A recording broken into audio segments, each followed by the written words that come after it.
Well, thank you. I think very much, especially, and Nicole, you helped us get this together. Right? Last year, the Australian Bishops, every year they have a social justice statement, and last year they decided on mental health in Australia today and came up with their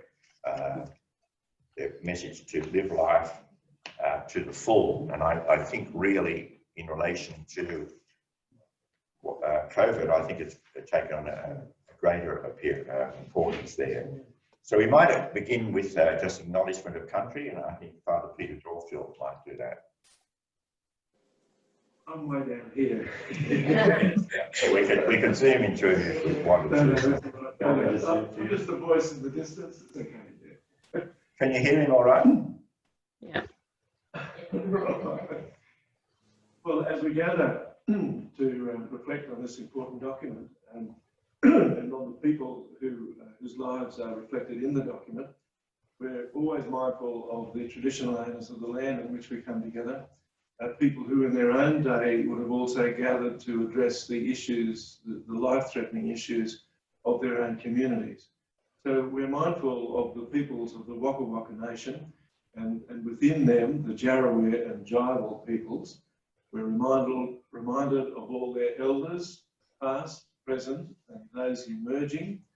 And we're mindful of the fact that in this area of land in which we live, there were also difficult times of conflict in which the indigenous peoples of the day were the losers. And we remember that with a commitment to share history every time we remember the Battle of Niwa, which we've usually referred to as the Battle of One Tree Hill.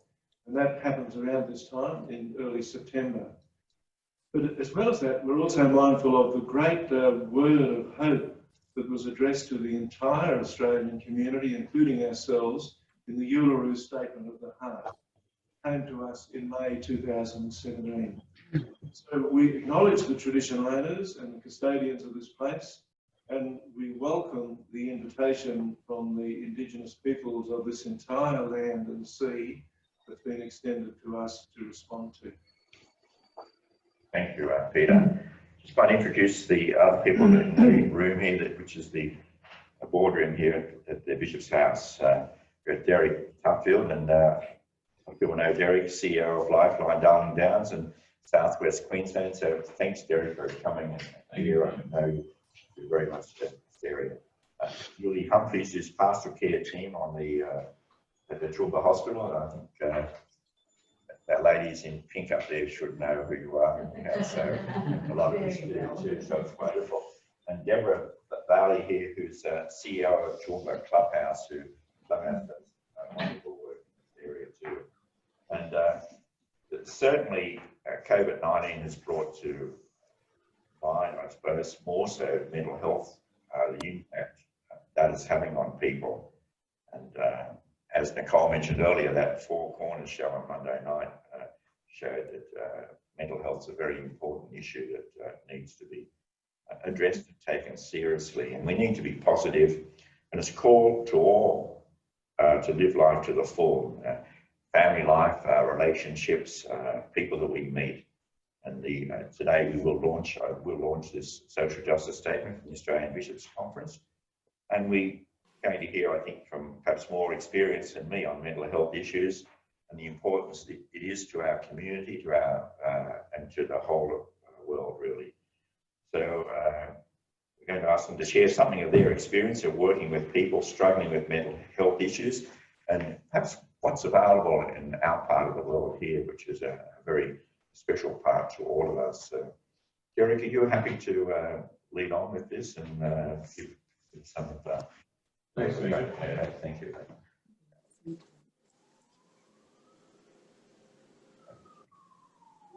I think you should be right. Yeah, I speak loud, so it's All right, yeah.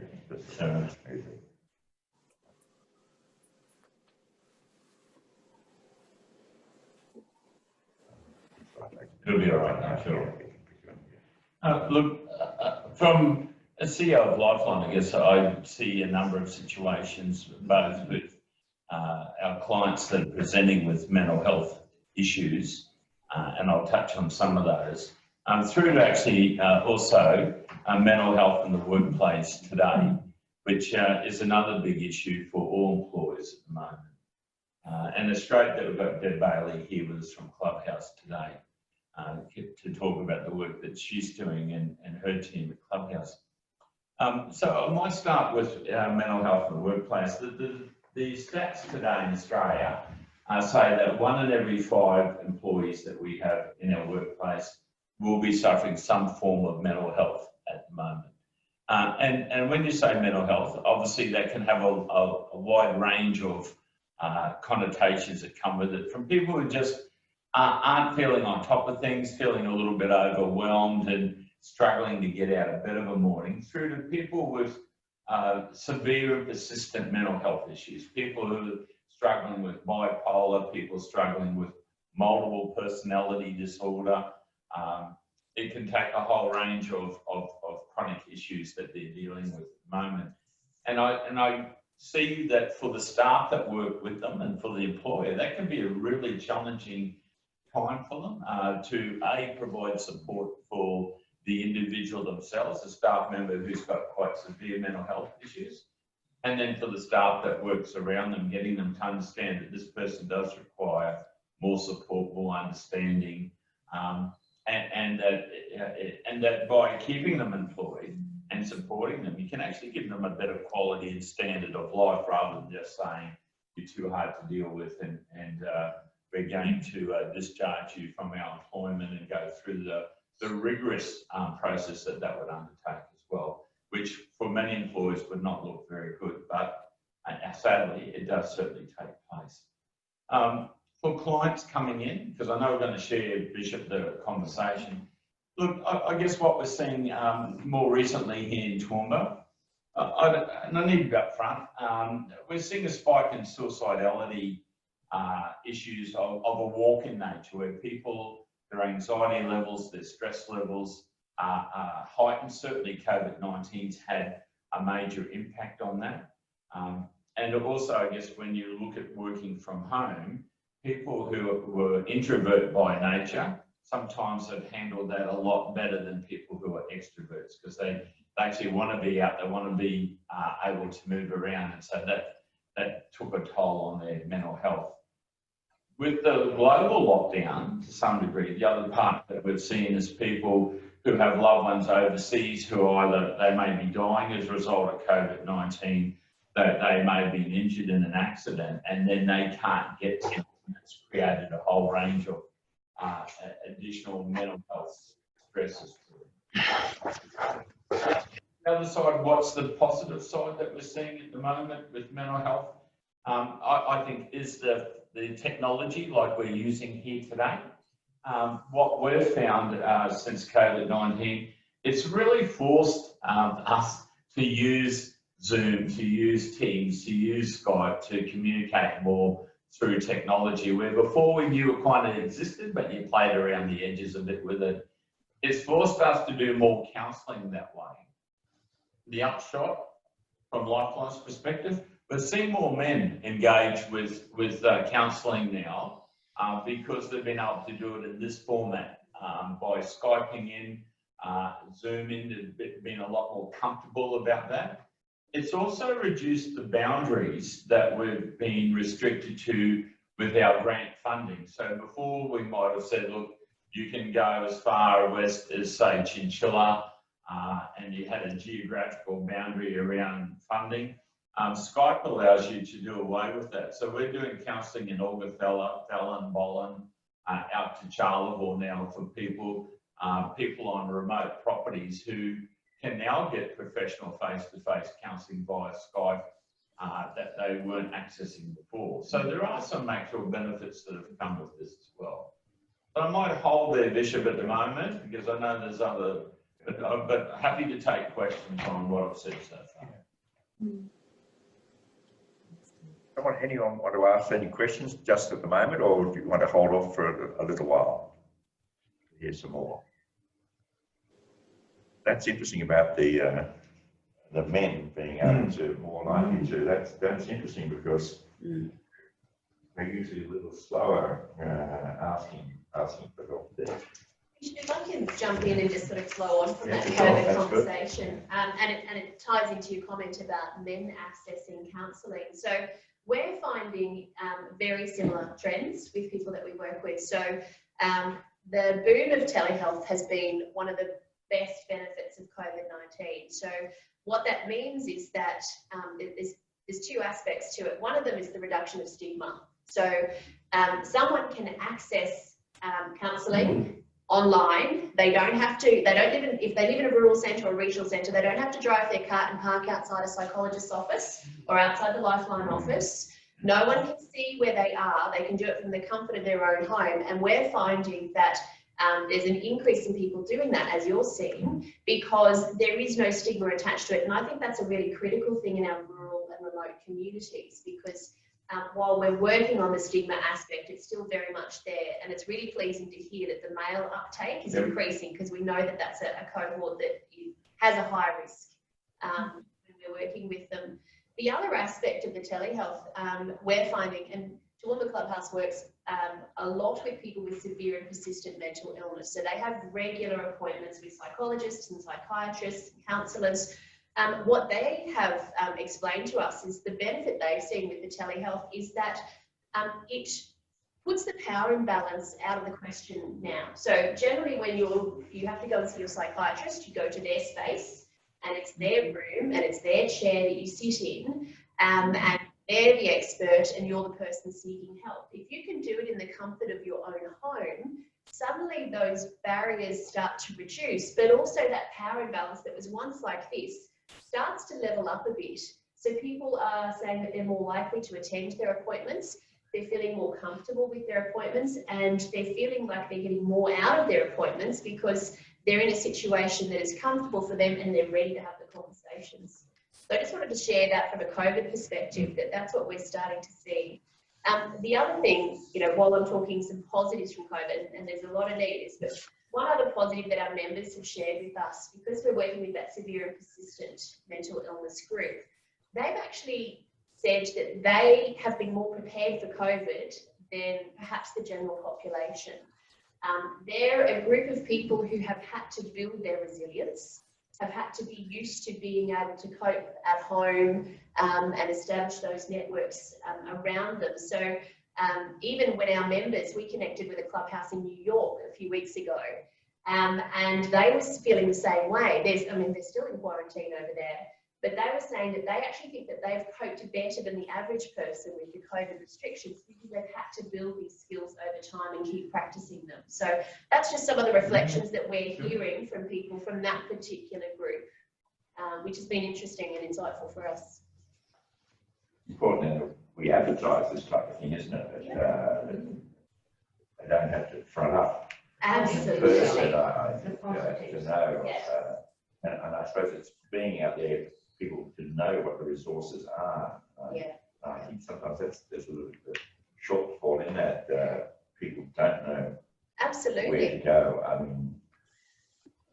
And that's the gap that you talk about in the statement, and also the fact that rural and regional communities are challenged to find access to services. So it's great that the statement actually picks that up, because that's a very real issue, and I'm really pleased to hear that we're thinking outside the square. We're not thinking within the grant funding programs that we've got, and we can do more.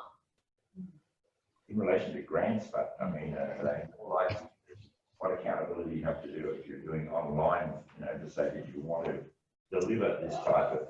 Oh no, I guess it's the word's accountability, isn't it? Like it's about proving that you actually have had those sessions and have delivered. I think the government funding bodies have eased a lot of the restrictions because they're aware that we've got to function differently.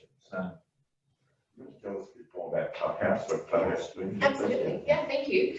So Toowoomba Clubhouse started back in 1996, and we've been going continuously since then. We work, like I said before, predominantly with people with severe and persistent mental illness. However, we have people from all walks of life who come in. So we're a non-clinical service, and we deliver group-based but also one-on-one support for people. So basically the technical term is psychosocial support. So we work with people who are discharging from AMHU or from Lady Henderson and getting ready to come into the community. So we'll work with them from discharge all the way through to when they're in the community. We have some people who come to us via their GP, and then we have people who just simply find us and come off the street and connect with the service. We're all about the self-led recovery. So we're not a place that organises appointments and requires people to turn up at certain times. A person has to want to work on their well-being and their mental health in order to access our service. And we provide the opportunity for people to build the capacity or remind themselves of the capacity that they already have, and build their confidence in those areas. So we do group-based activities which focus on building those skills or reminding them of the skills that they've got. It might be Job Club, which we do an 8-week program where we're regaining those work skills and then practicing them in Clubhouse and then moving on to employment or volunteer opportunities. We do coffee and conversations, which we do online but also face-to-face, where people learn those conversation skills, because when you have a mental illness or mental health challenge, social connection can sometimes be one of the biggest challenges. For some of our members, the biggest thing that they can do is get out of bed and come in the doors. And that in itself is an achievement. So we've got people who are at that stage of their journey, and we've got people who are at the stage where they're running the coffee machine and making coffees for people, or they're learning the cooking skills, or they're running the morning meetings or doing the weekly newsletters and things like that. So we've got lots of opportunities for people to work as part of a team. We call the people that work with us members because they actually drive the show. They drive the organisation. They determine the types of activities that we do. They help us make decisions about policies and processes. We don't exist unless we meet the needs of our members, and so we make sure that they have a very clear voice. The one-on-one work that we don't do support work kind of activities. We actually work with people from a coaching perspective. Our ultimate goal is to do ourselves out of a job. We want to work with someone so that they can realise the skills that they've got, or help them develop some more skills that they can put into their toolkit, so that next time they come across a similar barrier or situation, then they can be reminded of those and use them themselves. So we'll work with them as long as they need us, but ultimately we're working on the process of them grabbing the skills that they need and then helping them connect back into the community. And that's where the community aspect that you talk about in the statement, but also the work that we do, is really critical. You can't help this mental health situation that we have in this country if you rely only on services. It has to be owned by the broader community to be there, to acknowledge other people, to not be judgmental, to accept them, and to actually actively want to connect with humans in order to help people on their recovery journey. So we have a clubhouse in Toowoomba. We've also recently opened in Warwick. So we now work 2 days a week out of Warwick and have a good crowd coming in there, and deliver services one-on-one as well as group-based down there. So we have about 350 people that we support in any given year, and that's group-based as well as the one-on-ones as well. Yeah, thank you very much for the work you're doing there. I mean, it's good to know these things, and yes. We enjoy yes, and I'm sure as you say, the referrals from hospitals and from GPs and the like too. So. Yeah. We also operate in the gap. So, we talk about grant programs and things like that. There's very specific rules on who can come in under a grant program. Our organisation our board has taken the view that if someone meets meets the criteria of having a mental health challenge and they want to work on it, if they don't fit the other grant criteria, we will still take them in, we will still accept them, and we will fund them through our philanthropic arm. So we won't close the door on anyone if they want to work on their recovery. And I think that gap stuff is the important stuff in our communities. There needs to be more of that we're not asking people to fit a certain box, because we don't. Your work at the hospital, and I would love to. A couple of years you've been doing that, haven't you? I think. So. I've been doing about 10 years now. I have made notes because otherwise I get so passionate about what I'm saying that I go off on a tangent and forget what is important. So just a question. Can you hear Julie? Okay. Can you hear? No. Yeah. Good. That's right. Yeah. No, she's hard to hear. Hard to hear.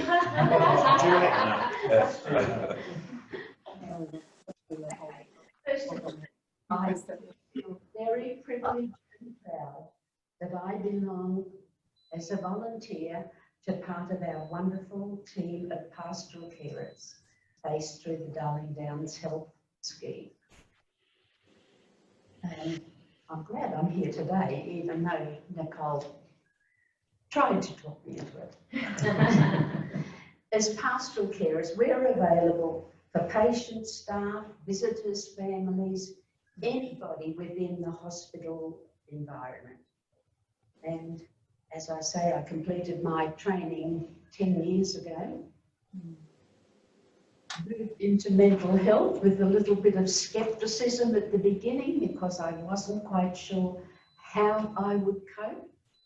I find that a lot of people have this same hesitancy, but once I jumped in, boots and all, I have never had a regret since. I've had tremendous job satisfaction. I've met some wonderful people.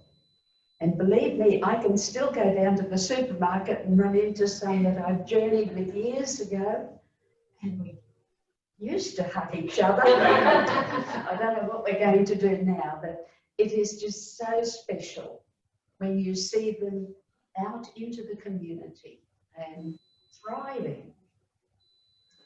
Anyway, when I got out to Bailey Henderson, where I started initially, I could interact with the residents, I call them residents there, and I very quickly discovered that they're all God's children.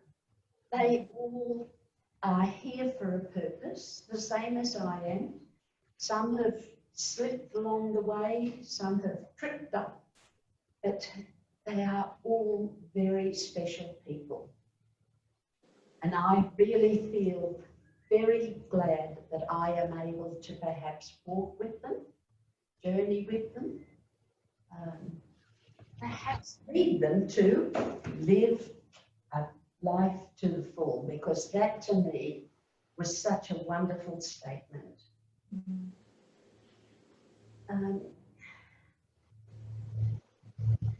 This statement in one section talked about the symptoms of mental health being evident for many people under 25. Initially, and even continuing today, most of the people I see are aged people, particularly at Bailey Henderson. Some of them have been there for 50 years. You think back 50 years ago, we didn't have all the systems in place that we've got now. Parents couldn't cope, and they would put their children into a place like that. They've known nothing else. But as a pastoral carer, to walk in and just sit with them. And when I say sit with them, we might just sit in silence, because I'm not clinical, and that's what they're looking for, somebody that can just love them for who they are and where they are and what they've got. And people say to me, what on earth do you discuss with them? Well, believe me, I can discuss fingernail polish with the girls. I can listen to the guys talking about their motor car passions. I don't understand a word of what they're saying, but anyway, that doesn't matter. I can sit with them, be with them, life as it is there. And if I can be sitting there patiently listening, because we're not giving advice, we're only there for their benefit. And then I could see how they can get to live life to the full. As I say, I just love to see them getting transitioned out into the community. I rejoice with them every day when that happens, because it's a struggle. They've gone through an awful lot to get to that stage. But when they get out into the community, they realise that everybody else is a human being as well, and when they can fit in with other human beings. That's why I love seeing them in the shopping centres, because they really have progressed well into that area. I just regret that COVID has put a restriction on what I do. I'm a volunteer. The hospital don't want to put volunteers into any sort of a crisis situation. So it's 5 months now, I haven't been able to go and pick them up. Going a greeting or just a hello. I feel very sensitive about that. And I hope and pray that not very long soon we will be able to get back to doing the things that we love, helping the vulnerable people in our society. And I just hope that mental health can continue to not be a taboo subject. It's not as much a taboo now as it was. It's spoken of more openly. These people are getting out into the community more, which does influence a lot of their thoughts. And I think each and every one of us in this community have a job, a responsibility to just accept people exactly the way Jesus accepted them. He didn't put labels on them or stigmatize any of them. And I think the more we can educate people and get to that level, we can help these people, as I say, to live life to the full. I just love that expression. I think it's very, very appropriate.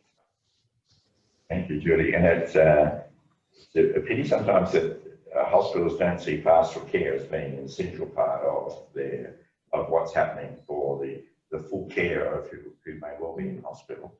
And it's interesting, the classification of volunteers, and just because the hospital's not paying them, they're hardly volunteers when they're really an essential part of the thing. And I think the hospitals will begin to, somebody who's qualified, who's done programs and that, and just your presence there, I'm sure will lighten up people there. So Nicole, is the hospital beginning to do something about that, are they? Oh, wouldn't that be fun? Well, unfortunately, even we've been trying to get our coordinator paid by the hospital and the church, and our Plan Health is saying that they can't afford to now, in light of COVID, employ any more staff. So even that is on hold. So it's unfortunate. I know. Yeah. Do any of our people who are out there want to ask some questions of any of our wonderful people here who are doing so much? Rosemerry, surely you want to ask Derek something.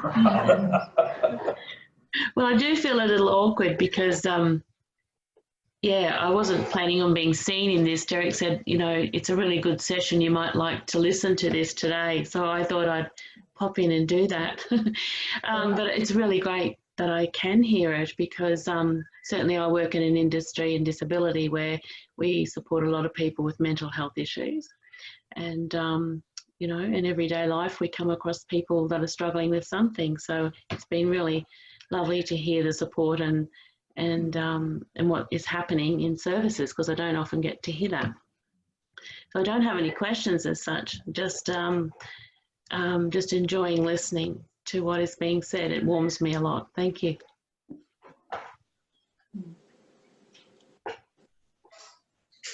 Deidre, are you trying to?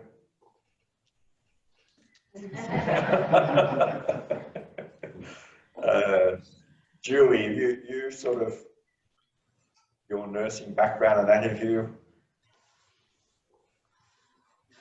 Yeah, she's coming now. She's come off now. Your mute's come off, but we can't hear you for some reason. So it's come off mute, but speaker. Yeah, she's come off mute.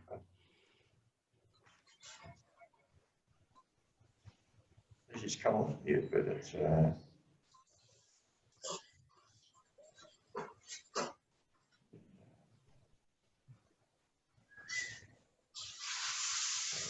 an issue or something. Yeah. Sorry, Julie, we can't hear you. Put it on mute again. Maybe it's back to front, your signal. No, I still can't hear you. No, sorry. Julie's our she's an emergency nurse, but she's a registered nurse, and she does care for our clergy, our aging clergy and not so aging clergy like we were on. But it's wonderful. So the guys are retiring and thinking not well, and she would go with them for that. And I think that's a really important thing for mental health for the person too. But in many ways, we are isolated. I mean, we haven't, Catholic Church in here, we haven't got wives to bash us into line or anything like that, have we, Peter? Doesn't hear that now. Still can't hear you, Julie. It's, I don't know, something's gone wrong with your microphone. It's, yeah. And, yeah, so Julie does a wonderful job of clergy, or even clergy that's still on the job, and most of us going to retire at 60 or 65 or even 70 and beyond, like Peter and I. Yeah, retirement's not kind of there, is it? We can just get us on. But, look, I guess one of the other things, Bishop, I just thought we should touch on while we're here today. A couple of things I've written. Look, again, I know it's about for more employers of that, but having an employee assistance program is absolutely critical at the moment, where if they've got issues, and the issues may not just be issues that are happening for them at work, but are outside of work, could be in their personal life, where they want to talk to someone about a particular concern. Having an employee assistance program is actually more critical today than it's ever been.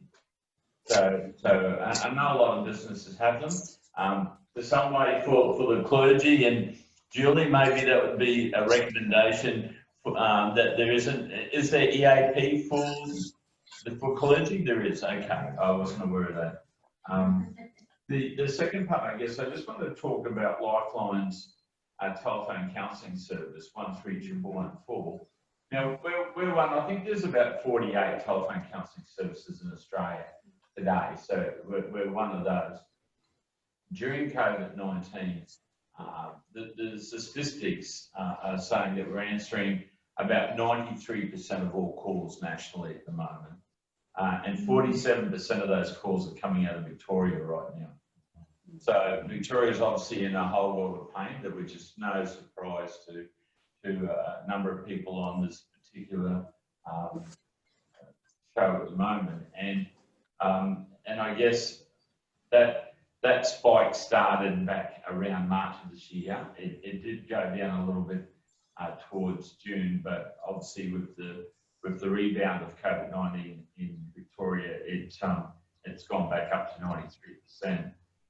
It's important to remind people that health services after hours are there too, because a lot of mental health issues, you know, our spike in our phones actually happens between 10 o'clock at night and 4 o'clock in the morning. And the reason for that is that often people who have mental health issues aren't sleeping. You know, they're up, they're worried, they're walking around, they're thinking about tomorrow, how am I going to get through tomorrow, how am I going to do this? So we actually have to make sure from the national network that we've got more telephone counsellors, basically what they call crisis support workers, on the phones, on the overnight shifts now, to make sure that we take as many calls as we can get. And of course, you know, you've got kids helpline for the children, you've got the men's helplines, you've got the DV line. So it's important to remember that there is help available, and it's about helping people sometimes to reach out and actually access that. You know, there is a stigma that you spoke about, oh, you know, do I really need to do that? But often when they find that the person on the other end is not judgmental, they're listening to what they're saying and helping them talk through the issue, they find it really helpful. Last year we answered, pre-COVID-19, about 780,000 calls nationally came through. The other interesting stat I'll share with you is about every day in Australia, the telephone crisis support workers do about 100 suicide safety plan today at the moment. So people who are nationally thinking about self-harm, who ring up the line and help them work through to try and keep them safe and from actually taking a more serious step at the moment. So just a few things, Bishop, I just wanted to add while we're here today. And it's wonderful when you see news bulletins and that, you know, the lifeline number does come up there. And then, of course, that can be taken anywhere nationally. Yep. And then would they refer then, try to get people to connect locally with? Yeah, we do. They do. Yeah, I get often calls that come through the next day where we've been redirected to us to do a follow-up case. I guess it's important to note too that when the only time we'll breach confidentiality is if we actually think there is a real risk of someone seriously self-harming, you know, and we tell them, we'll say that, you know, we are going to contact the police and we will do a call trace on you to try and keep it. I notice in our schools office here, they've got working now first aid mental health. Yep. Trained a number of their people in that who look at the question of mental health, not just of students who are in their schools, but also of the staff that's there. And I was quite impressed with that.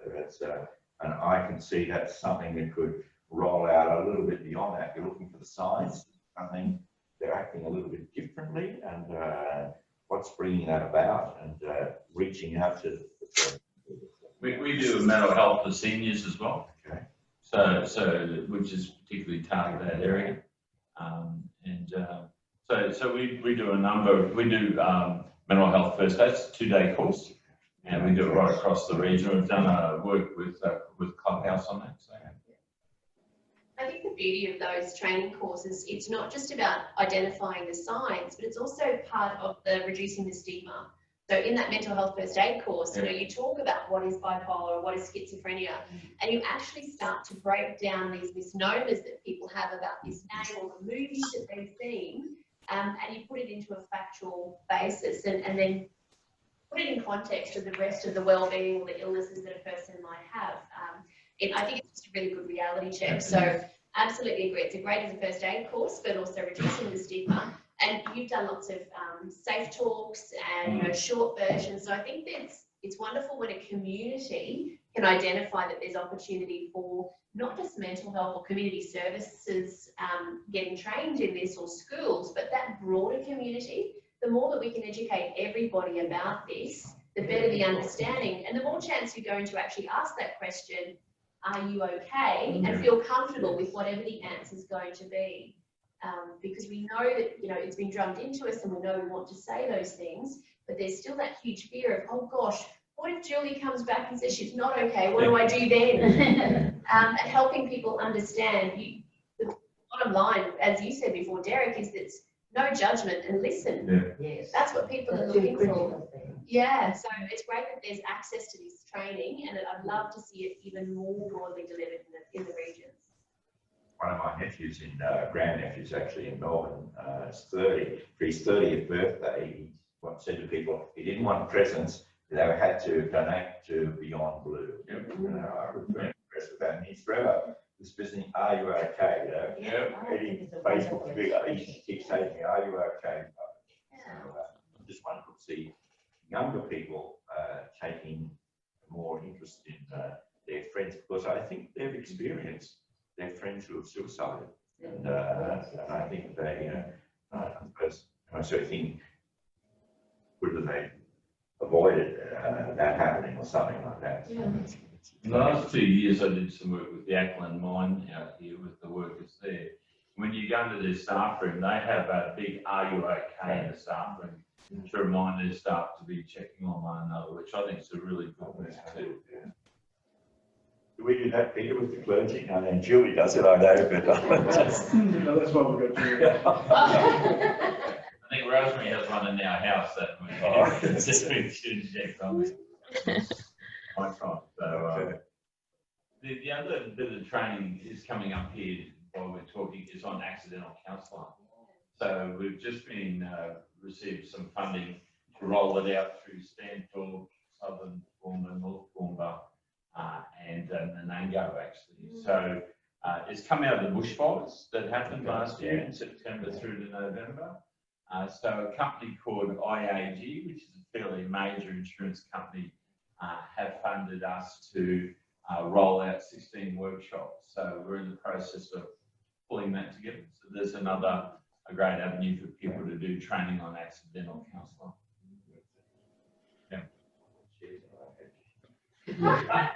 I used to be the NRMA. There's a rolled out your membership.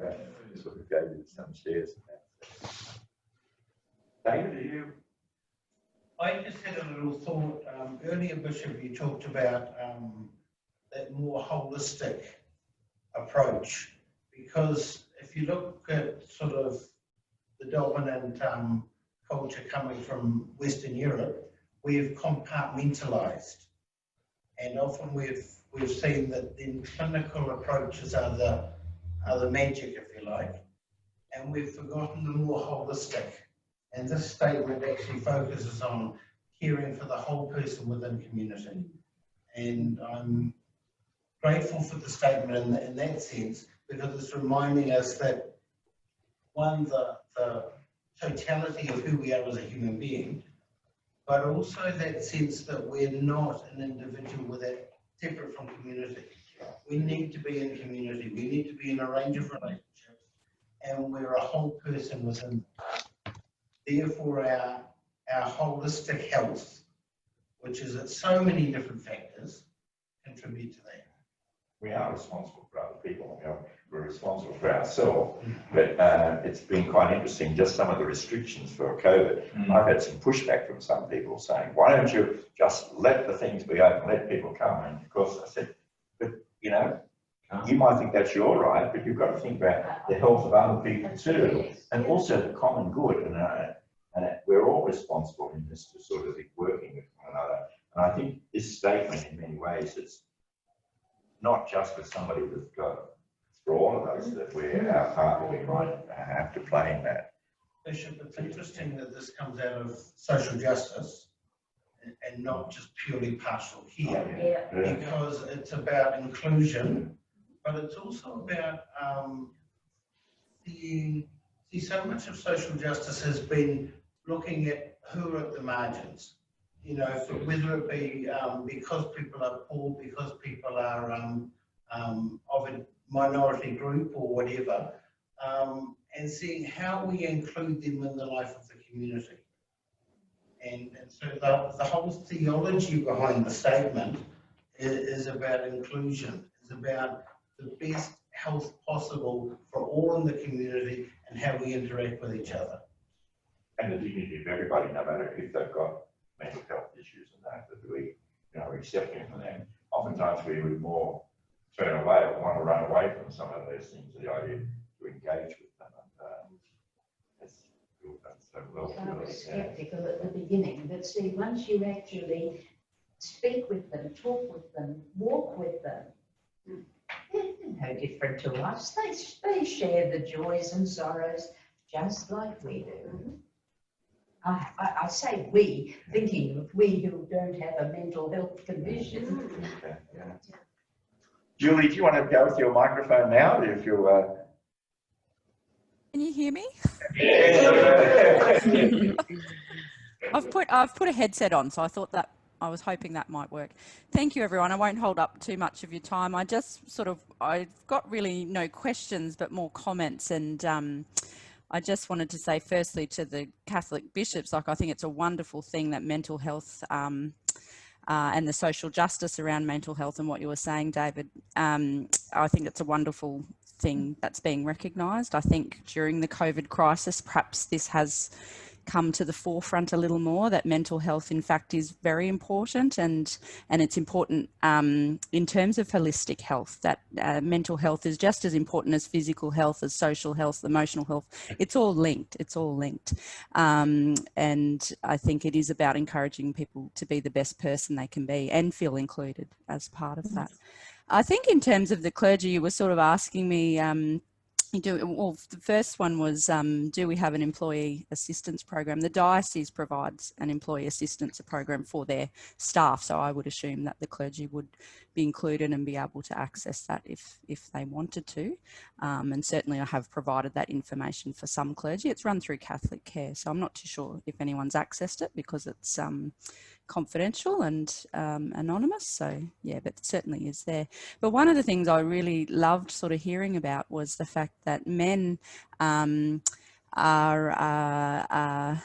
interacting a lot more because of the technology, and that's broken down some of the stigmas around men's health, that it is actually okay to reach out and get support, and we can do that in a different way, and it reaches out to our further western districts, because that is a problem. I think that, yeah, people in the far western districts and remote areas do have problems accessing services as a whole, and to be able to do that without having the stigma, like you were saying, to pull up outside the psychologist, you know, who's going to see me, you know, it sort of breaks down those barriers. So I think that was very pleasing to hear, and I am sort of looking towards a strategy and looking forward to using technology with our priests out in those western districts. So yeah, so more comments than questions. I think, you know, it's lovely to hear from you all and what you do to support our community. So yeah, well done everyone. It's one of the reasons why you won't find my Lifeline vehicles branded. I don't have any branding on our vehicles deliberately for that reason, because if we're going onto properties to provide face-to-face counselling, it could be any Commodore, it could be any Toyota that's driving one. No one knows it's actually a Lifeline counsellor. That's a really, you know, the confidentiality you spoke about is really important. That's why a lot of entrance to our offices in the southwest is at the rear of the building, so the car can park around the back. It's actually not seen on the street, because small communities have other challenges attached to them. And that is an important part of my strategy as well when I'm visiting clergy. You were saying about the big poster, "Are you okay?" And I think Bishop and Peter were saying that's, you know, Julie does that. And I do, like, that's one of my things that I do ask the clergy, "Are you okay?" And part of that is checking, do you have someone you can speak to? Because often as parishioners are getting older and people that priests are close to are getting older, have passed on, or they've got dementia, they're in a nursing home, they can lose their confidence in a way. So yeah, that's part of my strategy as well. Are you okay? But do you also have someone that you can talk to that's often outside a health profession as well? Anyone can talk to a health professional, but sometimes it's nice to just sit down with someone who's perhaps in a more pastoral sense, just to sit and listen, like you were saying, Julie, just to sit and be a listening ear. And I think that's important for everyone, men, women, everyone. It's a good mental health strategy to make sure we have access to those people, in our lives. Nicole, I think you're going to say something? Well, I was just affirming what Julie was saying, and it's lovely to see you, Julie, and to hear you share. And I just really valued this time. But one of the things I just want to add to the conversation is addiction. And I bring that up because a lot of people are becoming dependent on alcohol and drugs. And I'm really grateful that, particularly in the rural places, there's places like, there's companies now called Sober in the Country, Hello Sunday Morning. There are kind of a movement to try and encourage people to have a break from drinking, to have a look at their relationship with drinking and drug taking, and so I visit people every day who are here in the hospital who are dealing with alcohol abuse and the effects it has on their health, and that's often interrelated with their mental health.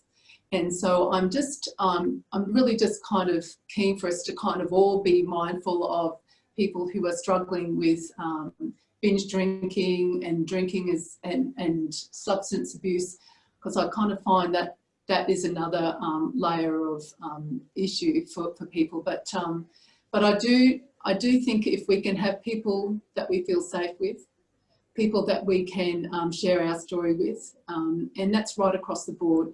I think what you were saying, Julie, before about it's not us and them. All of us need to have someone that we feel safe with to share ourselves with, our vulnerabilities with. Then we are doing justice to taking care of our health our mental health especially. Peter, with the Indigenous, was there anything? Oh, well, I was just going to ask Derek in terms of those statistics and programs. Suicide in the Indigenous community, particularly amongst juvenile and young people, is an enduring issue. Are you tapping into that area, or? Look, certainly we are. One of the concerns is where there's fear that copycat suicides can happen in the Aboriginal and Torres Strait Islander communities. It's one of those areas at the moment that we're doing some program work, particularly around the education side of things with our young people. We've got a program called Back on Track at the moment. And also, it's not just about working, I guess, with the young person about the importance of education, understanding that going forward, but it's also about working with the parents, understanding that they see that importance to try and increase that level of the importance of getting the children to education, which in turn then can help reduce the rate of suicide if they're feeling better about themselves, if they're feeling that they do actually have a future. Last week, there was a new foundation started here in Russell Street, the Jaden Adams Foundation. Jaden was accidentally killed in 2011 in a car accident. You might remember at Warwick at the intersection of the Fiveways there.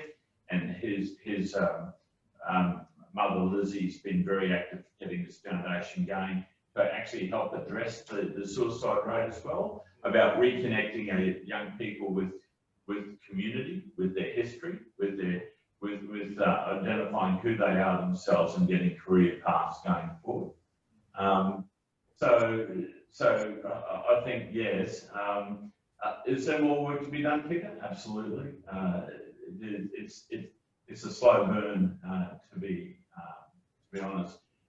Are we seeing a high rate of that at the moment in this part of the world? No, we're not. I'm pleased to say it has decreased, but I'd have to say that suicide in general in our area is we actually rate the highest area in Queensland at the moment. So the Toowoomba, the Darling Downs, the area that they assess, and a lot of people probably don't realise this, but the area that they make the rating goes from Ipswich Bishop through Toowoomba out to the southwest, and then it does a boomerang for some reason up through Harvey Bay. Now, why they do it that way, I don't know. But we are by far, the stats indicate we have one suicide per week in that region. That's the recorded stats. I think that's not accurate. I think it's much higher than that. Sorry, guys. Anything else, Peter? No, All right. thank you. I just appreciate the conversation. That's very good.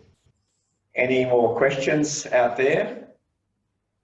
But I thank very much Derek and Deborah and Julie and David, and for all of us and all of you for what you're doing and our panelists there. So I'm very happy to indeed launch our